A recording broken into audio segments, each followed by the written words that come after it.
Things are heating up in the SBC over acceptance of women pastors as Saddleback Church's new pastor, Andy Wood, lists his wife Stacy as a pastor in his biography on the church website and even allowed her to preach at the church earlier this month.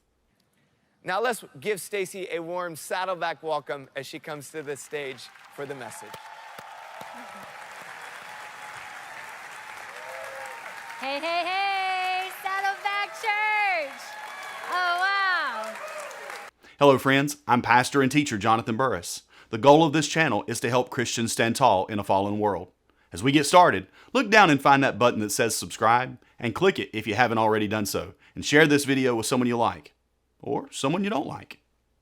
Stacy Wood had previously served as a teaching pastor at Echo Church, Andy and Stacy Wood's church, before succeeding Pastor Rick Warren at Saddleback. Andy Wood, who was interviewed by the Associated Press on Monday, told the outlet that he wanted Saddleback to empower men and women to lead, and said the Bible teaches that men and women are given spiritual gifts by God. The church should be a place where both men and women can exercise these spiritual gifts, he said. My wife has the spiritual gift of teaching, and she's really good. People often tell me she's better than me when it comes to preaching, and I'm really glad to hear that. Earlier this year, Saddleback Church drew backlash for ordaining 3 women pastors last year, despite the SBC's stance that only men can be pastors according to the denomination's official statement on beliefs, the Baptist Faith and Message 2000. Wood told the Associated Press that he is thankful for partnering with the SBC and hopes that their relationship will continue despite their differences.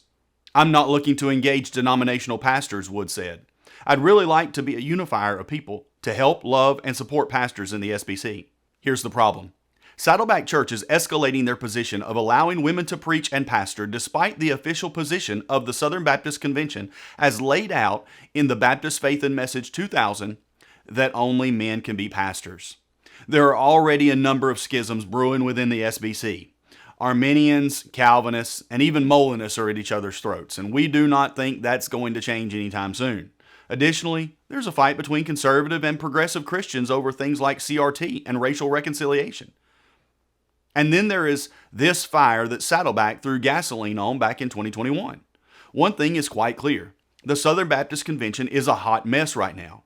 While there are some who hold to the Andy Stanley philosophy that church unity is more important than being theologically correct, many are starting to see the theological differences as a bridge too far.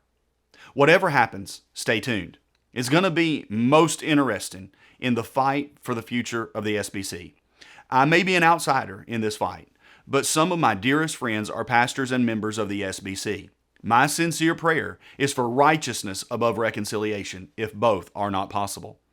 But as an armchair quarterback and commentator, I see the SBC headed for a major split, if not an outright exodus of churches choosing to become independent. What do you think is next for Saddleback and the SBC? Will Saddleback be disfellowshipped or leave the SBC on its own? Do you think the SBC can change its position on women preachers? Or is a split coming in the SBC? Let me know what you think will happen in the comments down below. If this video was informative or encouraging, please hit the like button before you leave. And how about subscribing before you leave? You know you want to. See you next time.